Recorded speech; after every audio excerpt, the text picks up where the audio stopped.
পুৰণা আমাৰ ঘাটি আছে সেই সকলোবিলাক আমি সক্ৰিয় কৰিব লাগে। যোৱা সময়ছোৱাত আমাৰ বহুতৰ লগত যোগাযোগ নোহোৱাৰ বাবে আজি বহু কংগ্ৰেছী মানুহে কয় যে আমাক আজিকালি খবৰ নিদিয়ে, আমি আজিকালি একো মিটিং হ'লে গম নাপাওঁ। মই সেই কথাটো কৈছিলোঁ সেইদিনাখন, আৰু সেই কথাটো কোৱাৰ প্ৰাসংগিকতা আছিলে যিটো তাৰিখত যিটো দিনত মই কৈছিলোঁ সেইদিনাখন অসম প্ৰদেশ কংগ্ৰেছে শিৱসাগৰ জিলাত এজন নতুন সভাপতি নিযুক্ত কৰিছিল। আৰু সেই গতিকে মই দলীয় কৰ্মীসকলক উৎসাহিত কৰিবলৈ কৈছিলোঁ যে আমাৰ দলৰ আমি সকলো মানুহক শক্তিশালী কৰিব লাগিব, সংগঠিত কৰিব লাগিব। সেই কথাটো যদি কোনোবাই ভুলকৈ ব্যাখ্যা কৰে মইতো ক'ব নোৱাৰিম। সেই গতিকে মই মোৰ স্থিতিত আগৰ পৰাই দৃঢ় আছিলোঁ যে কোনো দলেই নিজকে খুব ডাঙৰ বুলি ইগ' ল'ব নালাগে। আত্মসন্মান যে মোৰ আছে এনেকুৱা নহয়। ডাঙৰো যেনেকৈ এটা সিংহ জালত পৰোঁতে নিগনিৰ অৱদান আছিলে, সেই কথাটো সেই সাধু মই পঢ়ি থৈছোঁ। সেই গতিকে মই খালি ইমানেই কৈছিলোঁ যে আমাৰ সকলো সংগঠিত হ'ব লাগিব। আৰু সেইটো কৰিবলৈ কিয় মোক কোনোবাই বাধা দিব? তেওঁ কোনোবা এজনে প্ৰাৰ্থী হ'ব বুলি আমাৰ দলটো তাত মই কৰিব নিদিম নেকি? ভোট ট্ৰেন্সফাৰ হ'ব লাগিব ন? ভোট ট্ৰেন্সফাৰ নহ'লে অসুবিধা হয়। সেই গতিকে আমি নিজৰ মানুহখিনিক একগোট কৰাটোত যদি তাৰ পৰাই কিবা আৰু সিদ্ধান্ত বুলি ধৰিলে সেয়া ভুল কথা। কোৱা নাই, কোনেও কোৱা নাই। আমাৰ প্ৰাৰ্থিত্বৰ বিষয়ে গৌৰৱ গগৈ ডাঙৰীয়াই কৈছে ছেপ্টেম্বৰ মাহৰ পিছত আমি আলোচনা কৰিম। সেই গতিকে মই দলৰ সভাপতিৰ লগত একমত। আৰু তাৰ পূৰ্বে মোৰ যদি সমষ্টিটোত যদি অন্য দলেও সংগঠন মজবুত কৰিছে মই মোৰ প্ৰাৰ্থিত্ব এৰি দিবলৈ সাজু আছোঁ। যদি গগৈ ডাঙৰীয়াই কয় যে তেওঁ জিকিব পাৰিব নিশ্চিতভাৱে, কিন্তু এনেকৈ কোনেও কাকো ভাবুকি দিব নালাগে যে মই চবতে দি দিম, কিবা কৰিম। এনেকুৱা কথাটো আমাৰ কংগ্ৰেছে কেতিয়াও কোৱা নাই। কিন্তু অখিল গগৈ ডাঙৰীয়াই আমাৰ দলৰ সকলোকে ভাবুকি দিয়ে। মোৰ কথা ক'লে দেৱব্ৰত শইকীয়াৰ বিৰুদ্ধে প্ৰাৰ্থিত্ব দিম, মই ৱেলকাম কৰিম। যদি তেখেতসকলে এখন প্ৰতিটো বুথ আছে বুলি আমাৰ সভাপতিকে দিব পাৰে যে নাজিৰা সমষ্টিত 233টা মোৰ পুলিং ষ্টেচন আছে, চবতে মই বুথ বনালোঁ, প্ৰতিটো বুথত 100জনকৈ মোৰ ভলণ্টিয়াৰ আছে, আৰু মই সেই গতিকে ইয়াৰ প্ৰাৰ্থিত্ব ল'ব বিচাৰোঁ। তেতিয়া আমাৰ ফালৰ পৰাও আমি ক'ম আমি 233জন বনালোঁ, মোৰ যদি 70জনকৈ সদস্য হয় মই নিশ্চিতভাৱে তেখেতক চাৰেণ্ডাৰ কৰি দিম যে আপোনাৰ 30জনকৈ বেছিকৈ আছে কৰ্মী, আপুনি লৈ লওক। কিন্তু তাৰ আগতীয়াকৈয়ে মই প্ৰাৰ্থিত্ব হ'ম কাৰণে কোনেও তাত কাম নকৰিব, এনেকৈ ক'লে জানো এটা ভাল মত আহিব? মই সেই গতিকে সেই কথা আপোনাৰ কথা মতে আপোনাৰ অখিল গগৈৰ লগত যিটো এলায়েন্সৰ কথাটো এতিয়া শেষ হৈ যোৱা নাই নে? কাৰো লগত আৰম্ভ হোৱা নাই, কাৰো লগত শেষ হোৱা নাই। কিন্তু মই ইমানেই কৈছোঁ যে ধৰক লুৰিণজ্যোতি গগৈ ডাঙৰীয়া তেখেতেওতো দল কৰি আছে, সংগঠন কৰি আছে, তেখেতেতো এটা সহযোগী দলক এনেকৈ আক্ৰমণ কৰি থকা নাই। সেইকাৰণে মই অলপ মনত দুখ পাইছোঁ। মই ইমানেই ক'ব পাৰিম, মই মনত দুখ পাইছোঁ ৰাইজৰ দলে আমাক এনেকৈ বাৰেপতি বিভিন্ন ক্ষেত্ৰত আক্ৰমণ কৰি থকাৰ কাৰণে। এতিয়া মনোৰঞ্জন তালুকদাৰ তেখেতেতো কংগ্ৰেছৰ লগত সহযোগ কৰি বিধায়ক হৈ আছে, তেখেতৰ দলেতো কেতিয়াও আমাক এনেকৈ আক্ৰমণ কৰা নাই। যিটো আক্ৰমণ কেতিয়াবা বিজেপিতকৈ বেছি তীব্ৰ হৈ যায় অখিল গগৈৰ দ্বাৰা। মই সেই কথাটোহে আপত্তি কৰিছোঁ, মই প্ৰাৰ্থীৰ কথা একেবাৰে কোৱা নাই।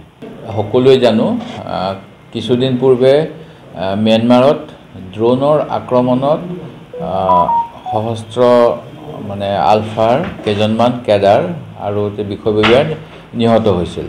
তাৰে এজন বা দুজন অন্যতম আছিল এই চৰাইদেউ জিলাৰ। চৰাইদেউ জিলাৰ গণেশ আহোম নামৰ এজনৰ মৃত্যু হোৱা খবৰ আমি পাইছিলোঁ। আৰু আমাৰ এজন কংগ্ৰেছ কৰ্মী ভৱেন লিকচন, তেখেতে এইবাৰ জিলা পৰিষদো প্ৰতিনিধিত্ব কৰিছিল আমাৰ দলৰ হৈ। মই তেখেতৰ এটা ফেচবুক পোষ্ট দেখা পাইছিলোঁ, লিখিছিলে যে মোৰ ভনী জোৱাই মৃত্যু হৈছে বুলি। তাৰ বাহিৰে আৰু অন্য মই একো দেখা পোৱা নাছিলোঁ।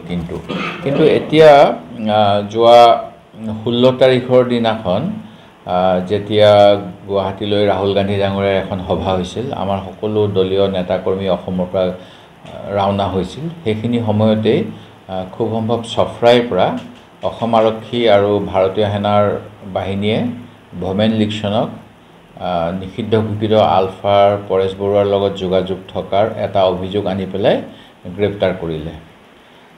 এই গ্ৰেপ্তাৰ কৰাৰ পূৰ্বে মই ভাবোঁ তেখেতৰ সঁচাকৈয়ে এনেকুৱা সংগঠনৰ লগত যোগাযোগ আছিল নে এটা ফেচবুক পোষ্টৰ কাৰণে কৰিলে, এই কথাখিনি গমি পিটি চোৱাটো অতি প্ৰয়োজন আছিল। ইয়াৰ আগতে আমি জানো তিয়কৰ যিগৰাকীয়ে বি বৰুৱা JB কলেজত পঢ়ি আছিল বৰ্ষা, তাক এটা উদিত সূৰ্যৰ কবিতা লিখাৰ কাৰণে কেনেকৈ হাৰাশাস্তি কৰিছিল, আৰু পৰৱৰ্তী সময়ত আদালতৰ পৰা তাই সুবিচাৰ পাইছিল। ঠিক তেনেকৈ এতিয়া ভৱেন লিকচনক গ্ৰেপ্তাৰ কৰাটোতে কাহিনীৰ শেষ হোৱা নাই। ভৱেন লিকচনৰ টেলিফোনত বা ভৱেন লিকচনৰ টেলিফোনৰ লগত যোগাযোগ কৰাৰ বাবে আমাৰ চৰাইদেউ জিলাৰ 7জন দলীয় কৰ্মকৰ্তাক যোৱাকালি চৰাইদেউ আৰক্ষীয়ে গ্ৰেপ্তাৰ কৰিছিল। অৱশ্যে পৰৱৰ্তী সময়ত তেওঁলোকক মুকলি কৰি দিছে।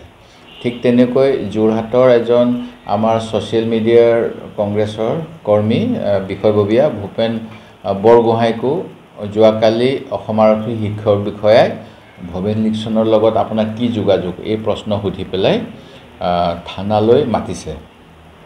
এই ঘটনাবিলাক মই ভাবোঁ ঠিক হোৱা নাই। অসম আৰক্ষীয়ে অসমৰ যুৱক যুৱতীসকলক এনেধৰণৰ সাধাৰণ ফোন কলৰ ভিত্তিত সন্ত্ৰাসবাদী সজাই আৰু কাৰাগাৰত নিক্ষেপ কৰাটোৱে এই সমস্যাৰ সমাধান নকৰাব। মই মুখ্যমন্ত্ৰী মহোদয়ক এই ক্ষেত্ৰত তেখেতৰ নিজৰ এই বছৰৰ 1 জানুৱাৰীত গুৱাহাটীত যেতিয়া তেখেতে সংবাদমেল অনুষ্ঠিত কৰিছিল তাত কি কথা কৈছিল সেইখিনি মনত পেলাই দিব বিচাৰোঁ। তেখেতে কৈছিল পৰেশ বৰুৱাৰ লগত মই 3-4 মাহৰ মূৰে মূৰে কথা পাতি থাকোঁ আৰু অসমৰ সকলো জনগণে পৰেশ বৰুৱাৰ লগত কথা পাতিব লাগে। তেখেতৰ লগত যোগাযোগ ৰাখিলে কোনো দুখনীয় নহয়। তেনে ক্ষেত্ৰত মুখ্যমন্ত্ৰী মহোদয়ে সেই কথা কোৱাৰ পিছত আজি আমাৰ কংগ্ৰেছ দলৰ এজন সক্ৰিয় কৰ্মীক এটা ফেচবুক পোষ্টৰ বাবে এনেকৈ কিছুমান অতি গুৰুতৰ অপৰাধী সজাই জেললৈ নিক্ষেপ কৰাটো একেবাৰে উচিত নহয়। এনেকুৱা কাম অসম চৰকাৰ যাতে নকৰে তাৰ বাবে মই অসম চৰকাৰক দাবী জনাইছোঁ আৰু অসম চৰকাৰৰ যোগেদি কেন্দ্ৰ চৰকাৰকো সেই একেই অনুৰোধ কৰিব বিচাৰিছোঁ। এটা তথ্য দিছিল যে প্ৰায় 20,000 বোলে আলফা কেডাৰৰ মৃত্যু হৈছে আৰু যদিহে তেনেকুৱা কথা এনেকুৱা ধৰণৰ সৰু সৰু কথাত অসমৰ যুৱকসকলক চৰকাৰৰ প্ৰতি ৰাষ্ট্ৰৰ প্ৰতি দ্ৰোহী নকৰিবলৈ চৰকাৰীভাৱে এনে ধৰণৰ কাম কৰি পেলাই এটা অসমীয়া যুৱকৰ বিৰুদ্ধে ষড়যন্ত্ৰ নকৰিবলৈ মই অসম চৰকাৰক দাবী জনাইছোঁ। আৰু আৰক্ষী অসম বা ভাৰতীয় সেনায়ো যাতে গোচৰ প্ৰকৃততে অসমৰ ক্ষেত্ৰত চৰকাৰীভাৱে অভিযুক্ত কৰা আৰু ন্যায়ালয়ত অভিযোগ প্ৰমাণিত হোৱা আকাশ পাতাল পাৰ্থক্য আছে। চৰকাৰক বা চৰকাৰে তেখেতসকলৰ জিলাৰ বিষয়াসকলক এনেকুৱা কাম কৰিব নালাগে যে তোমালোকক টাৰ্গেট দিছোঁ। যেতিয়া আপোনালোকে জানে প্ৰতি বছৰতেই মাৰ্চ মাহত নেশ্যনেল হাইৱে হওক বা যিকোনো জেগাত আমাৰ সাধাৰণ ৰাইজৰ কিমান হাৰাশাস্তি হয়। টেক্স কালেকশ্যন কৰিবলৈ এনুৱেল টাৰ্গেটটো ল'বলৈ আমাৰ সৰু সৰু কথাত ফাইন লগাই দিয়ে। সেই একেধৰণেৰে যে আলফাৰ বিৰুদ্ধে আমি যুঁজ এখন চলাই আছোঁ সেইকাৰণে আমাক কেন্দ্ৰ চৰকাৰৰ পৰা আৰু পইচা লাগে, এনেকুৱা ধৰণৰ নাটক ভেকু ভাওনা যাতে নকৰে সেই কথাটো মই অনুৰোধ কৰিছোঁ। আৰু আজি মই লিকচন ডাঙৰীয়া ঘৰলৈ গ'লোঁ। তেখেতসকলক আমাৰ দলৰ ফালৰ পৰা সকলো ধৰণৰ আইনী সাহায্য দিয়া হ'ব। এই কথা উৎপল গগৈ জিলা সভাপতি, আব্দুৰ ৰহমান আমাৰ প্ৰদেশ কংগ্ৰেছৰ সম্পাদক, আমি সকলোৱে গৈ পৰিয়ালক লগ ধৰি কৈছোঁ। আৰু মই অসম চৰকাৰক পুনৰবাৰ অনুৰোধ কৰিছোঁ এনেকুৱা মনে সজা গোচৰত যিটো হৈ থাকে এনেধৰণেৰে কোনো মানুহকে যাতে ৰাষ্ট্ৰদ্ৰোহী সজোৱাৰ অপচেষ্টা নকৰে। যিটো মোবাইল ফোনৰ কথা কোৱা হৈছে চিম, সেই চিমটো 2004 চনত এখন স্কুলৰ পৰা অৱসৰ গ্ৰহণ কৰা ভৱেন লিকচনৰ দেউতাকৰ চিম আছিল। সেই চিমটোৰ ভৱেন লিকচনে ব্যৱহাৰ কৰি আছিল আৰু তেওঁ বিভিন্ন ধৰণৰ কামত সেই ফোন ব্যৱহাৰ কৰে। এতিয়া ভৱেন লিকচনৰ ফোনটোৰ পৰা ভৱেন লিকচনৰ ব্যৱসায় আছে, চাহপাতৰ ক্ষুদ্ৰ ব্যৱসায়ী। তেওঁৰ বাগানত যিবিলাকে পাত তোলে সেইবিলাকক ধৰিছে।